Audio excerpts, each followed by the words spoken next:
Quick like and subscribe if you enjoy my content. They say a father knows his child the moment he sees them.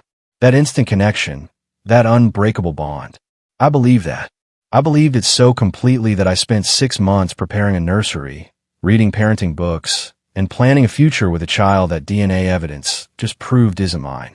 My wife is glowing, radiant, posting pictures on social media about our miracle baby. Everyone's congratulating us. Her family is throwing showers. My coworkers bought us gifts. And I'm sitting in my truck in a parking lot, staring at a paternity test that says 0% probability of paternity, wondering how long she thought she could keep this secret, wondering if she ever planned to tell me the truth, wondering who the real father is. But most of all, wondering how I'm going to walk back into that house and look at her without her seeing that I know. My name is Derek. I'm 35 years old, and I work as a mechanical engineer for an aerospace company in Seattle, Washington. 6 months ago, my wife Claire told me she was pregnant. We've been trying for 2 years. 2 long years of temperature charts, ovulation kits, timed intimacy that felt more clinical than romantic. We'd done 3 rounds of IUI, intrauterine insemination. None of them worked. Our doctor had started talking about IVF, but the cost was astronomical. $15,000 per cycle. No guarantee of success. Claire had been devastated each time we failed. She'd lock herself in the bathroom and cry for hours. I'd sit outside the door, feeling helpless, feeling like I was failing her. The doctor said there was nothing wrong with either of us. My sperm count was normal. Her eggs were healthy. Sometimes, they said, it just doesn't happen. Keep trying. Stay positive. It'll happen when you least expect it. And then, apparently, it did. Claire came home from work on a Thursday in late September with a pregnancy test in her purse.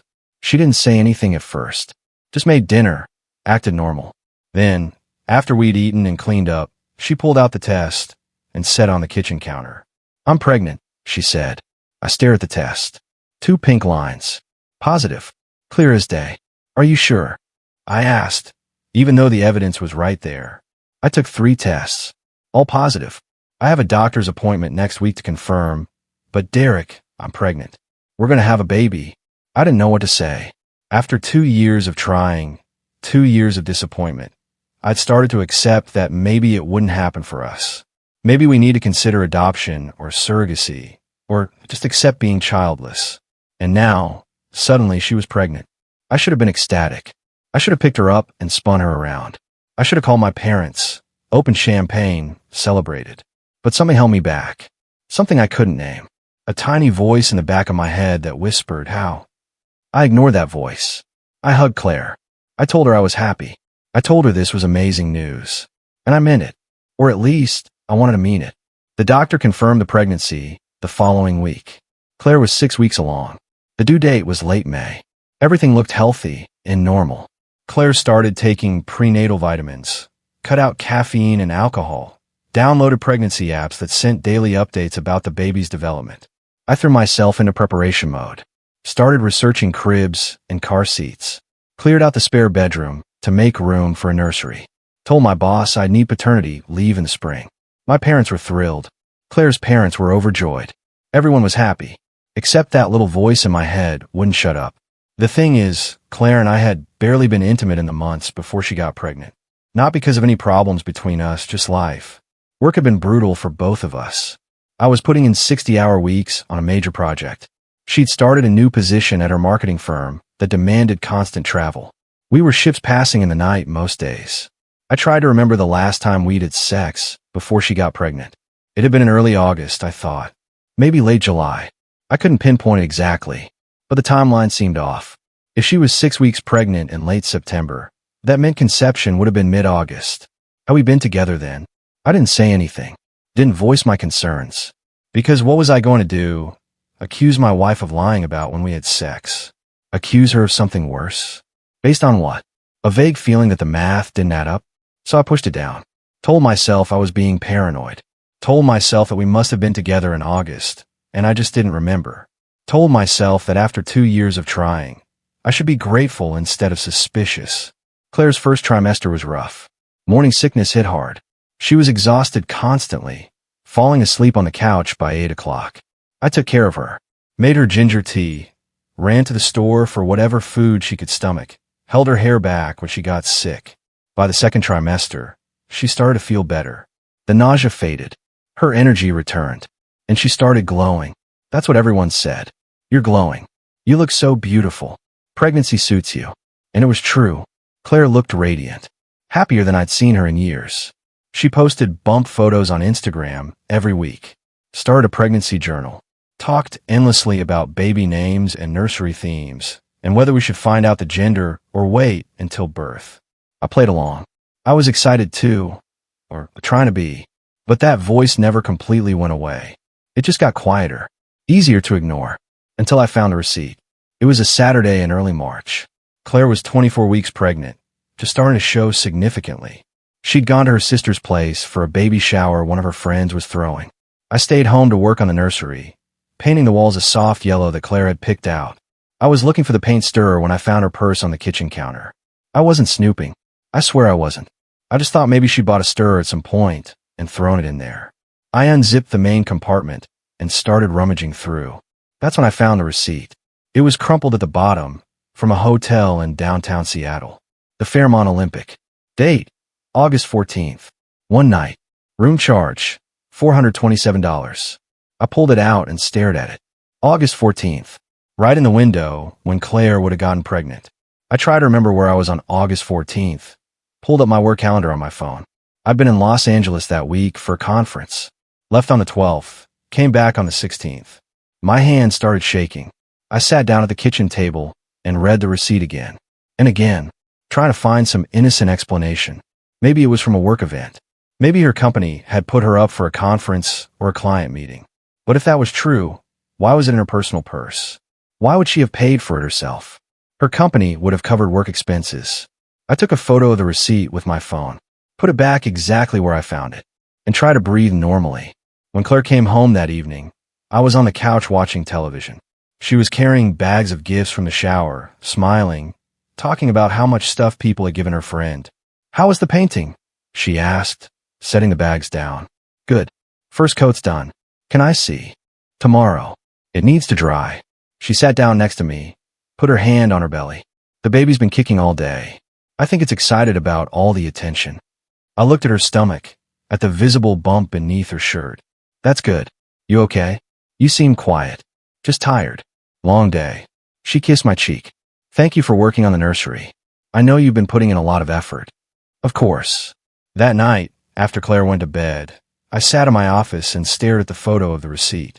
August 14th. I'd been in Los Angeles. She'd been in a hotel in Seattle. Alone? Or with someone else? I knew what I needed to do.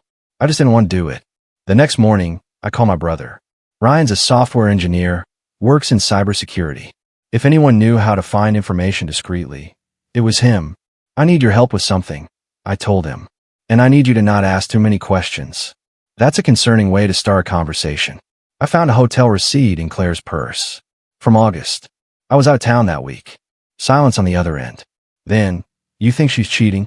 I don't know what to think. But she's 6 months pregnant, Ryan. And the timing lines up with when I was in LA. "Jesus, Derek. Can you help me or not?" He sighed. "What do you need?" "I need to know if there's a way to find out who else was at that hotel that night. If there's security footage, guest records, anything. That's not easy to get. Hotels don't just hand over that information." "I know. That's why I'm asking you." Another long pause. "Let me make some calls. I have a buddy who does private investigation work. He might be able to help." "Thank you." "Derek, are you sure you want to go down this road? Once you start looking, you can't unsee what you find. I'm already going down this road. I just need to know where it leads." Ryan's friend was named Marcus. We met at a coffee shop in Capitol Hill 3 days later. He was in his early 40s, former police detective, calm demeanor that made you want to trust him. I showed him the receipt, told him about the timeline, about Claire's pregnancy. He listened without judgment. "What do you want to know?" he asked. "I want to know if she was alone that night. I want to know if there's any evidence of who she was with.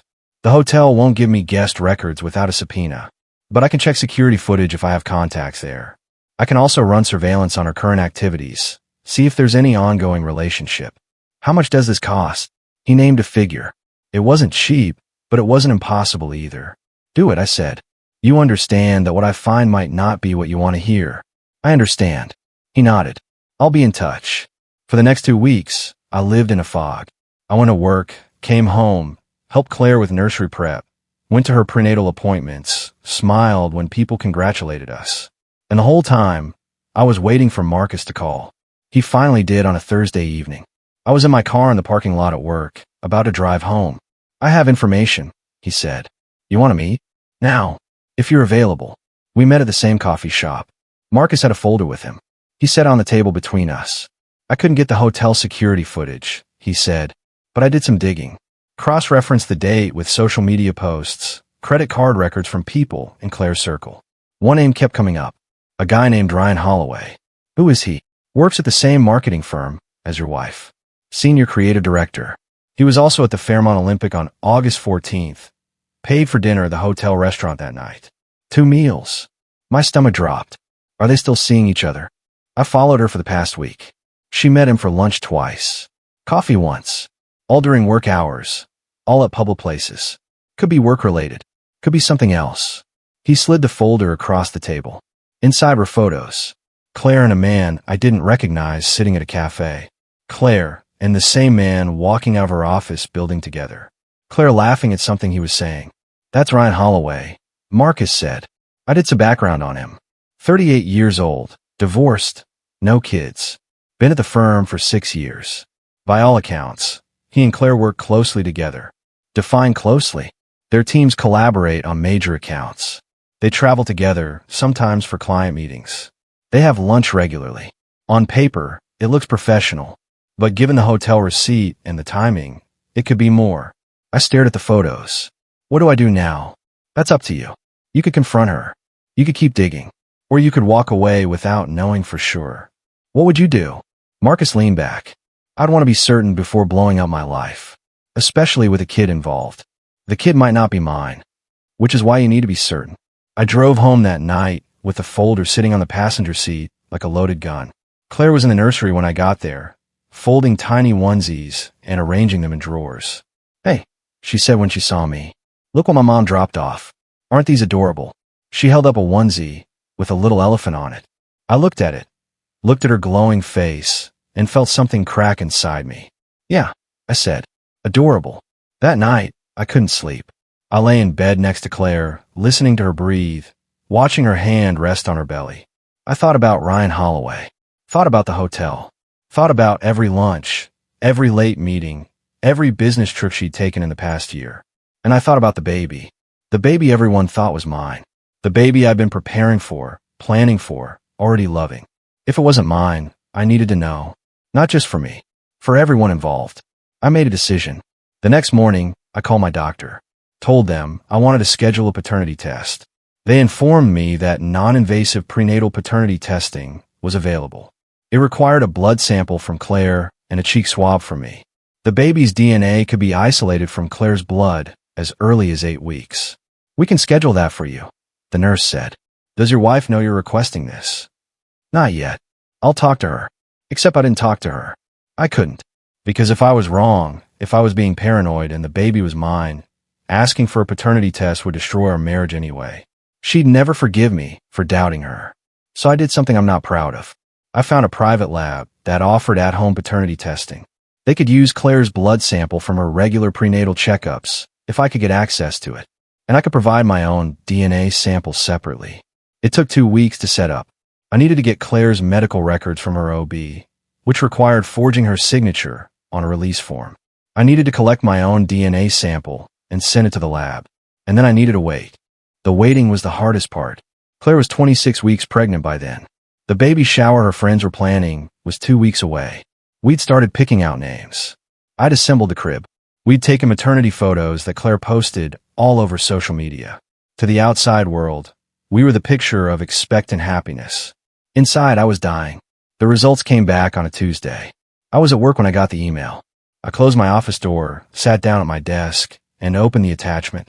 The report was clinical, technical, lots of numbers and percentages. But the conclusion was clear, printed in bold at the bottom of the page. Probability of paternity, 0%. I read it 3 times. Then I closed my laptop and put my head in my hands. Not mine. The baby Claire was carrying, the baby everyone thought was mine, wasn't mine. I sat there for a long time. I don't know how long. Eventually, my phone rang. It was Claire. Hey, I said, trying to keep my voice steady. Hey, I'm at Target looking at strollers. Can you look at the link I just sent you? I need a second opinion on the color. I looked at my phone. She'd texted me a link to a stroller. Gray with yellow accents. Looks good, I said. You didn't even look at it. I looked. It's fine. Derek, are you okay? You sound weird. I'm fine. Just busy. Get whichever one you want. Okay. Love you. Love you too. I hung up and stared at the paternity report on my screen. 0% probability. Not mine. Someone else's. Ryan Holloway's, probably. I forwarded the report to my personal email, then deleted it from my work account. Then I called Marcus. I need you to get me everything you can on Ryan Holloway, I said. Phone records, financial records, travel history, everything.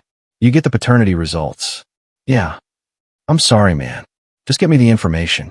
I'll do what I can. I went home that night and acted normal. Kissed Claire when I walked in. Asked about her day. Ate the dinner she'd made.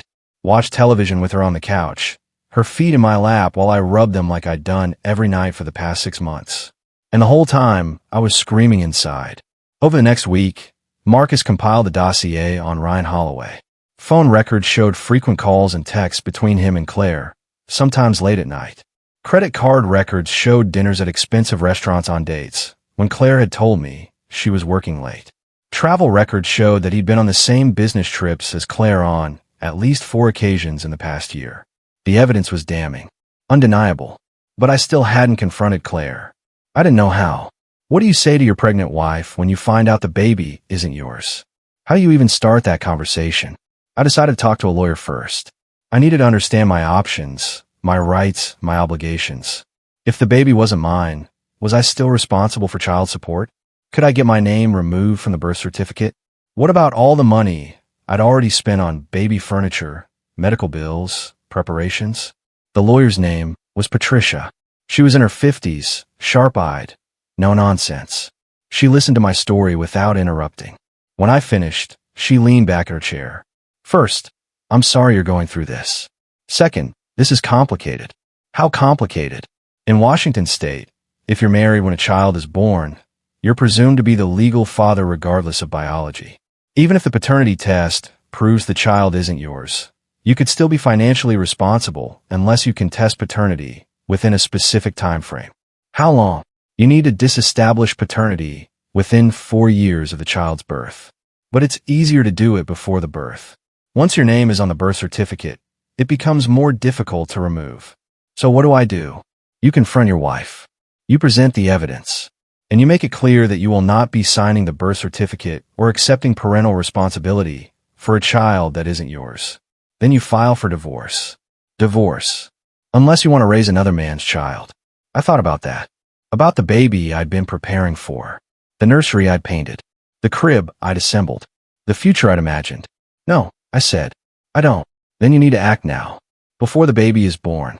Once there's a child in the picture, everything gets more complicated emotionally and legally. I paid Patricia's retainer. She started drafting divorce papers. And I started planning how to tell Claire that I knew. I decided to do it at the baby shower. I know that sounds cruel. Maybe it is. But Claire had spent 6 months lying to me. 6 months letting me believe this baby was mine. 6 months letting me prepare, plan, bond with a child that wasn't mine. She'd made a fool of me in front of our friends, our family, everyone we knew. They all thought I was going to be a father. They'd all congratulated me, given me advice, bought us gifts. If she could lie to me for 6 months, I could give her one moment of public truth. The baby shower was scheduled for Saturday afternoon at Claire's sister's house. 30 people were invited. Friends, family, co-workers. Ryan Holloway wasn't on the guest list, but I had Marcus confirm that he'd be in town that weekend. I didn't tell Claire I was planning anything. I just acted normal. Helped her load gifts into the car that morning. Drove her to her sister's house. Smiled and made small talk with arriving guests. The shower was exactly what you'd expect. Games, decorations, a table full of gifts. Claire sat in the center of it all, radiant in a blue dress that showed off her belly. Everyone fussed over her, touched her stomach, talked about how beautiful she looked. I stood off to the side, watching, waiting. About an hour into the shower, during the gift opening portion, I stepped forward. Can I say something? I asked. Claire looked up, surprised. Of course. Everyone quieted down. 30 pairs of eyes turned toward me. I pulled out my phone. I just want to share something with everyone. Claire's been so excited about this baby, and I've been excited too. We've spent so much time preparing, planning, getting ready to be parents. Claire smiled, her eyes shining. She thought I was going to give a sweet speech. So I wanted to make sure everything was perfect, I continued. Which is why I arranged for a paternity test a few weeks ago. The room went silent. Claire's smile froze. And the results came back yesterday. I held up my phone, showing the PDF of the paternity report. Turns out, I'm not the father. 0% probability. Which is interesting, because I've spent the last 6 months thinking this was my child. Claire's face went white. Someone gasped. Her sister stood up. Derek, what are you doing? Her sister demanded. I'm telling the truth. Something Claire hasn't done in 6 months. I looked at my wife. Who's the father, Claire? Is it Ryan Holloway? Your coworker? The one you spent the night with at the Fairmont Olympic last August while I was in Los Angeles. Tears started streaming down Claire's face. She opened her mouth, but no words came out. I have phone records. I continued. Credit card statements. Photos of you two together. I have everything documented. So why don't you tell everyone here the truth? Tell them whose baby you're actually carrying. Derek, please, Claire whispered. Not here. Not like this. Why not? You announced this pregnancy to everyone. You let them throw you showers, buy you gifts, congratulate us on something that was never real. Why shouldn't they know the truth? Her mother stood up, furious. How dare you do this to her? She's pregnant. This is cruel. What's cruel is lying for 6 months. What's cruel is letting me believe I was going to be a father when she knew I wasn't. I pulled an envelope from my jacket pocket and handed it to Claire. These are divorce papers. I'm filing on Monday. You and Ryan can figure out the baby situation on your own. I turned and walked out. Behind me, I heard chaos erupting. Crying, shouting, confusion. I didn't look back. I got in my car and drove to my brother's house. Ryan met me at the door, took one look at my face, and pulled me inside. You did it, he said. I did it. How do you feel? I sat down on his couch. I don't know. Empty maybe. Or relieved. I can't tell. My phone started ringing. Claire's number. I declined the call. She called again. I turned the phone off. Over the next few days, I stayed at Ryan's place. Claire tried everything. She called from different numbers. She sent emails, long paragraphs of apologies and explanations. She showed up at my work. Security escorted her out. Her story, when it finally came out through her lawyer, was that she'd had a brief affair with Ryan Holloway.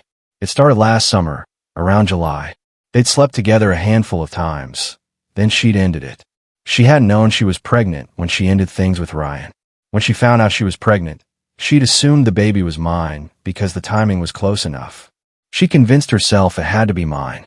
She claimed she'd been planning to tell me the truth after the baby was born, after we bonded, after it would be too late for me to walk away. I didn't believe her. I think she knew all along. I think she made a calculated decision to trap me, to let me raise another man's child, and she almost got away with it. Patricia filed the divorce papers on Monday morning. I filed a separate motion to disestablish paternity, making it clear that I would not be listed on the birth certificate and would not accept any parental or financial responsibility for the child. Claire fought it at first. Her lawyer argued that I'd bonded with the baby during the pregnancy, that I'd participated in preparations, that I should still have some obligation. But the paternity test was ironclad. I wasn't the father, and Washington state law was clear. I couldn't be forced to support a child that wasn't mine if I contested it before birth. Ryan Holloway, meanwhile, went silent.